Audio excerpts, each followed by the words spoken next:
प्रिय छात्रों, आज हम समझेंगे पदबंध। पहले हम पदबंध की परिभाषा समझ लेते हैं। जब एक से अधिक पद आपस में जुड़कर एक ही वैकरणिक इकाई का काम करते हैं, ऐसे पद समूह को पदबंध कहते हैं। हमने इससे पहले शब्द, पद, इनमें अंतर समझा है। अब हमें समझना है पदबंध, और उसकी परिभाषा हमने अभी पढ़ी है। इस परिभाषा में पदबंध, यदि इस एक शब्द का अर्थ हमें समझना हो तो हम उसे सरल भाषा में पदों का समूह कह सकते हैं। तो हम परिभाषा दोबारा से समझ लेते हैं।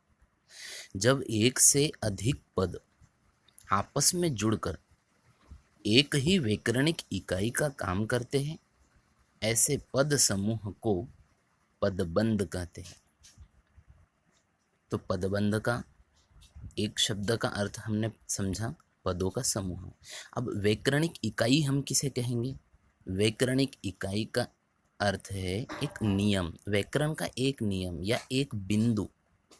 समझ रहे हो? यानी जब एक से अधिक पद आपस में जुड़कर एक ही वैकरणिक इकाई का, एक ही व्याकरण के नियम का काम करते हैं, ऐसे पद समूह को पदबंध कहते हैं। जैसे रोहन के भाई सोहन ने उसे मारा। यह एक वाक्य है, और इस वाक्य में जो अधोरेखित किया गया है वह है रोहन के भाई सोहन। हम फिर से एक बार समझ लेते हैं।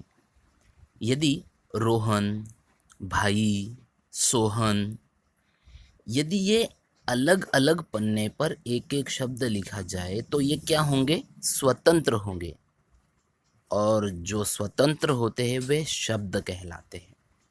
मान लो रोहन अलग पन्ने पर लिखा है, भाई अलग पन्ने पर लिखा है, सोहन अलग पन्ने पर लिखा है, तो ये क्या है? स्वतंत्र है। ये किसी भी नियम में बंधे हुए नहीं है, तो ये क्या कहलाएंगे? शब्द कहलाएंगे। आगे हम समझते हैं। रोहन के भाई सोहन ने उसे मारा। यह एक वाक्य है, परंतु इस एक पूर्ण वाक्य में जो अधोरेखित शब्द है, अधोरेखित पद है, जैसे रोहन, भाई, सोहन, अब ये वाक्य में प्रयोग हो चुके हैं। जब कोई शब्द किसी वाक्य में प्रयोग हो जाता है तो उसे पद कहा जाता है। तो हमने शब्द समझा, पद समझा, अब हमें पदबंध समझना है। रोहन के भाई सोहन ने उसे मारा। अब यहां देखिए कि रोहन के भाई सोहन, यह पूर्ण एक पदबंध है, यानी पदों का समूह है। पदों का समूह हम इसे कहेंगे, और पदों का समूह किसे कहते हैं? पदबंध को कहते हैं। हमने ऊपर की इस परिभाषा में समझने का बेहतर प्रयत्न किया है। आशा है आपको ये वीडियो समझ में आ रहा होगा। यदि आपको कोई समस्या है तो आप कमेंट में लिख